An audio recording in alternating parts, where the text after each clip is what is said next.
Chelsea fans, welcome to another video. And I have to be honest with you, I don't know where to start. I've not done a video for over a week. And the reason being, my little boy was ill. My wife was away abroad. I couldn't get the childminder or the nursery to take him because he was ill, antibiotics. I had to keep him home with me. There was absolutely no chance of me trying to work, and also with a 3.5-year-old and try and do videos. So I hadn't had a chance to do a video. So I apologise for that. But I'm back with this one. So thanks for sticking with me.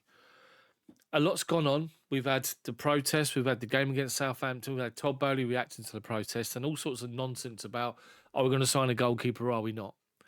So let's just start with the game against Southampton, the 4-0. And it was an expected win, let's be honest. I don't want to sound, I don't know what the word is, entitled or just, it begins with A. I can't think what I'm, you know what I mean. Obnoxious, that's it. I don't want to sound like that, but Chelsea did well in the game. Pedro Neto is a revelation up front. I have to say his movement is exactly what we need. I would champion Nkunku playing up there, but it's better to keep on the left-hand side and keep Neto up top. His movement, his work rate, his willingness to get in behind, run the channels, put himself about, for someone who's not exactly the biggest, is actually working for us. And fair play to Neto. Good goal for him as well. And obviously Levi Colwill as well, getting on the score sheet, Cucurella. But it was a good result, a much needed result, and it took us to fourth before Man City played the night after, and of course they went and beat Tottenham because Tottenham are just Tottenham, and Man City gone above us. So they're fourth, and we now finished that last weekend's fixtures in fifth, and we're sitting here this weekend. It's now Saturday night at just gone 8 o'clock Saturday night, and it's a day of FA Cup, and we're not in it. And it's weird because we've always been in it at this sort of stage, or in recent times, a lot of the times we've been in it. And to have a weekend free and to look for a place Southampton Tuesday and think our next game is Copenhagen, Europa Conference League, to get excited about next Thursday or whenever it is just, it's weird, isn't it? It's really weird. But I don't like it. And one thing that I will say is that the manager needs to be held accountable for his attitude and the players' attitude to the performances in the League Cup, going to Newcastle, beating Newcastle in the Premier League at home, and then going to Newcastle and losing a couple of days later in the League Cup, and then to lose in the League Cup the way we did, FA Cup, sorry, the way we did, is not acceptable. And sitting here bored this weekend, absolutely bored. So it's just a weird situation. But Southampton, again, good performance, good 4-0. Thought we could have scored more. There are times where people are becoming very, very greedy as well, where it's a team game. People are going for their own personal, like Tyreek George, bless him. I know he's young. I know he wants to impress. All they had to do was square that ball to the middle, and there was 2 Chelsea players wide open, but he chose the shot, which is fair play. He's only a youngster. But if we played more as a team and got in behind and looked for that pass first rather than be a bit selfish, we'd put teams away. We'd score plenty. That's something we need to just focus on. Let's talk about now the protest. So how do you, as a Chelsea fan or a football fan watching this particular video where I'm just waffling on, feel about the protest? Do you feel as though, do you agree with the protest? Do you get where the fans are coming from?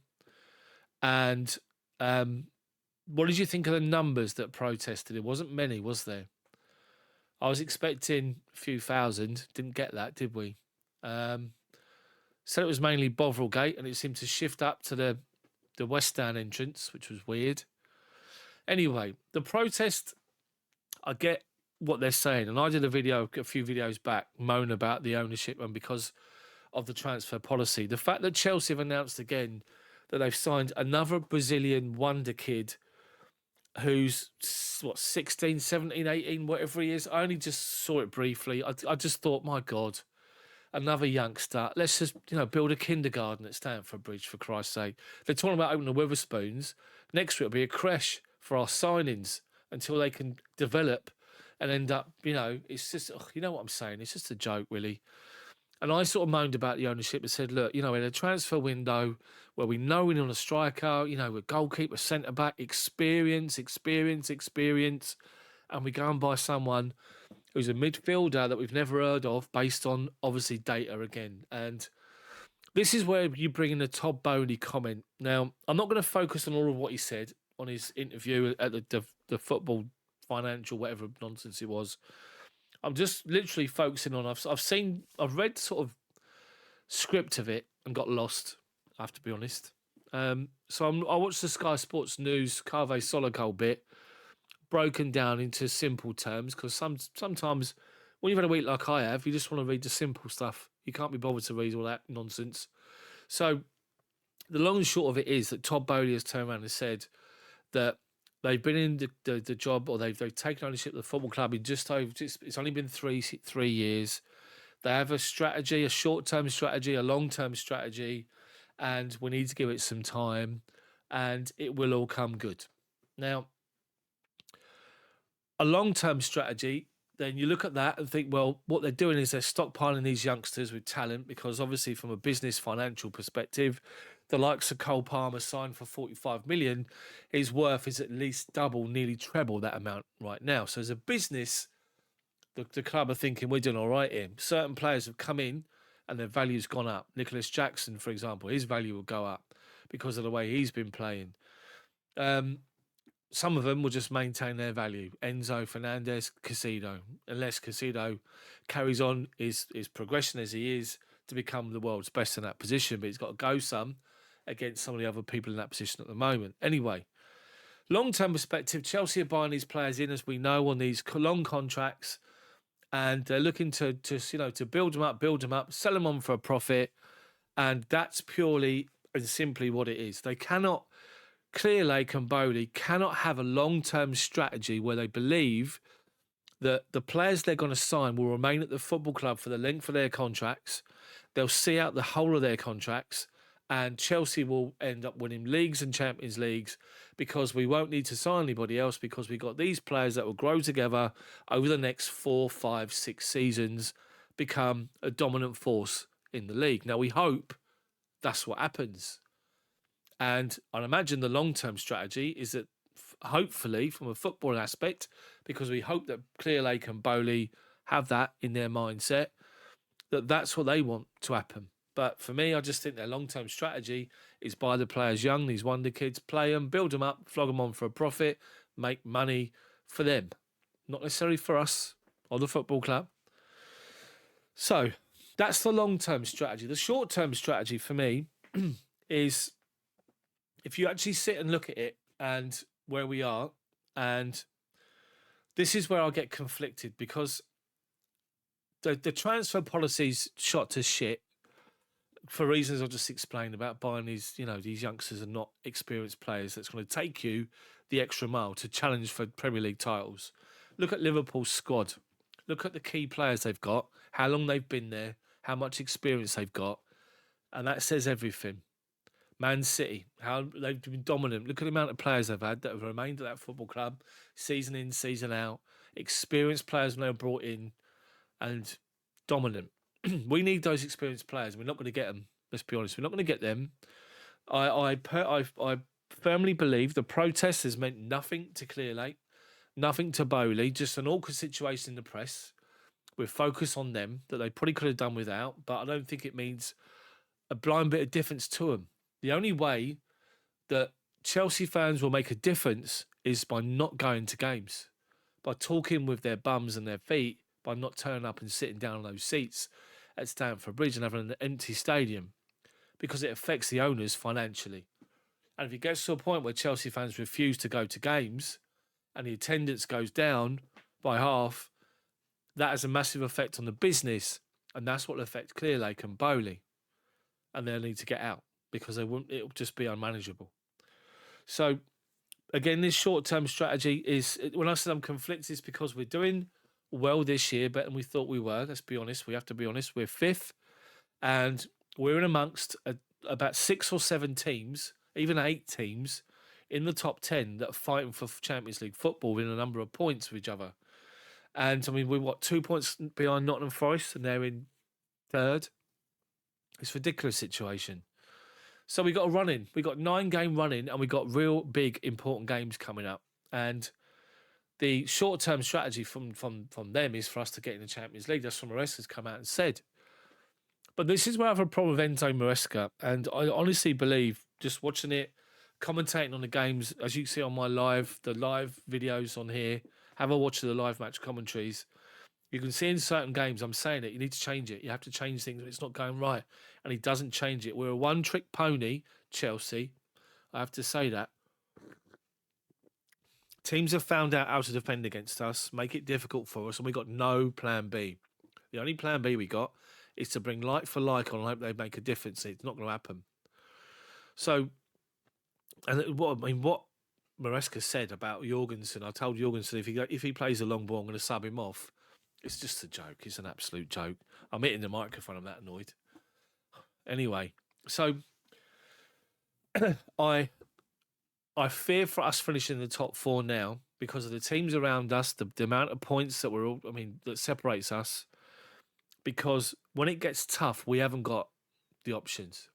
We haven't got the option to change things around and to really go after the game. And what I'm seeing and what I'm feeling is that Chelsea are going to drift down the table into maybe 6th or 7th by the end of the season, based on some of the fixtures we got. God forbid, and I genuinely hope that we don't 100%. Of course, I'm lifelong through and through, but I'm only just telling you what I believe is going to happen in my heart and my head, based on what I'm seeing. We can go and thrash Southampton. We struggle against bloody Ipswich. We struggle against Brighton. We struggle against Fulham. So, and it all comes back to what I said in the summer when I wanted Pochettino to stay. It's obvious now the reason why he went, because he knew there was going to be no experienced players coming in. It's all youngsters on data, and he thought, "Fuck that, I'm leaving." That's why Pochettino left. But I want him to stay because he turned the club around. Now, when Maresca came in, I said that he's got to finish 6th or higher, because if he finishes lower than 6th, then what was the point of making a change? Because there's no improvement. For the most part this season, we looked like we improved. We were playing well. We were up there, top 4, easily top 4. But we cannot ignore what's happened since the middle of December through to the current day. The amount of points we've thrown away, the goals we conceded, the times we struggled to break teams down. And the reason being that I'm worried about it is because we don't have every other option. The manager's a one-trick pony. The manager can't go, right, let's switch it to a 4-3-3. Let's go 4-4-2, 4-5-1, 3-4-3. Let's just try and change things, our shape, and move people about to make a change, to force a result in the game. So we've got what we've got. We've got the squad that we've got the first team that we've got. And on our day, if we play well enough, we can beat anybody. But we just get up against teams now that know how to defend against us, and we make it difficult for ourselves. So, and Cole Palmer's a concern. He's a concern because he's off it, and he knows he's off it. He knows he's going to get back to it, and he's had a bit of a dip. He's only young, so you have to leave him to do that. But we need him to step up now. And whether or not he can, and he will, is another thing. So I just want to have a bit of a rant on it, or just a bit of a ramble, really, and get things out of my head that's been building up all week, because as I said, I couldn't do a video. So I don't think the protests were good to see, but I don't think it's going to make a blind bit of difference. I don't think we're going to finish top 4. I'm quite negative, really, about it all, and I don't want to be, because I just know we're going to go a certain way. If it don't work, we're stuck with it. So, and then the short-term strategy, back to that, if we don't finish top 4, what's going to happen? Is the manager going to change? Are they going to come out and admit they made a mistake with the transfer strategy, not buying experienced players to get us over the line into the top 4? Or they're going to put all their eggs in one basket in the Club World Cup in the summer in America in June? Is that the goal, to be the champions of the Club World Cup again? It's a different format now. Anyway, so just want to get a video done and just get things out of my head, talking to you guys, and hopefully it's made a little bit of sense. It's not a lot of old waffle. Thank you so much for subscribing to my channel and hopefully liking this video. If you do subscribe, hit the bell for notifications. You'll notify when my videos come out. And thank you so much for watching. Let me know what you think about anything I've talked about. If it resonates with you, if it doesn't, if you've got a different opinion, fair play, put it in the comments. But thanks for watching. Take care of yourselves. See you all soon.